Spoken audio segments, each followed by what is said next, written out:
Assalamualaikum warahmatullahi wabarakatuh. Nama saya Nur Aini, NIM E 2019-2223, kelas Ekonomi Syariah 5, Fakultas Ekonomi dan Bisnis Islam, Institut Agama Islam Negeri Jember. Di sini saya akan menanggapi materi yang telah disampaikan oleh Bapak dosen, Bapak Dr. Abdul Wadud Nafis LC.MEI selaku dosen pengampu mata kuliah Ekonomi Makro Islam, yaitu mengenai ekonomi terbuka dalam perspektif ekonomi Islam. Perekonomian terbuka atau yang sering disebut perekonomian per sektor ialah perekonomian suatu negara yang terlibat luas dalam perdagangan antar negara atau suatu sistem ekonomi yang melakukan kegiatan ekspor dan impor dengan negara-negara lain di dunia.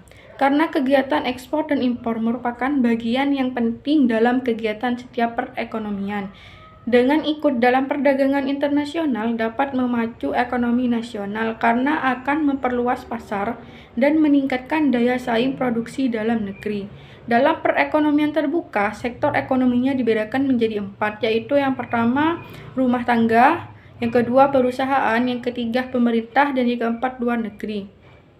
Konsekuensi dari perekonomian terbuka ada 3. Yang pertama, permintaan agregat, yang kedua jumlah uang yang beredar, yang ketiga harga barang atau jasa.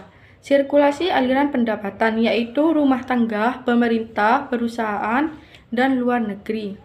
Di mana pada perekonomian ini terdapat keterkaitan atau hubungan antara satu dengan lainnya.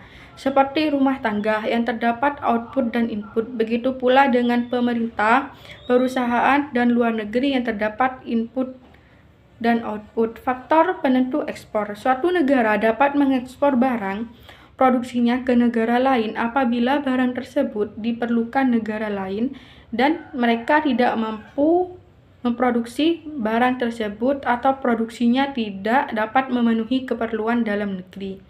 Kemampuan dari negara tersebut untuk mengeluarkan barang-barang yang dapat bersaing dalam pasaran luar negeri baik dalam mutu. Harga barang yang diekspor paling tidak sama baiknya dengan yang diperjualbelikan dalam pasaran luar negeri. Serta cita rasa masyarakat luar negeri terhadap barang yang diekspor.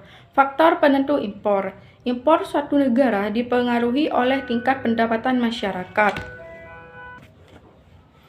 Semakin banyak impor yang akan dilakukan, serta kemampuan suatu negara menghasilkan barang yang lebih baik mutunya, merupakan salah satu faktor yang menimbulkan perubahan impor terhadap tingkat pendapatan nasional.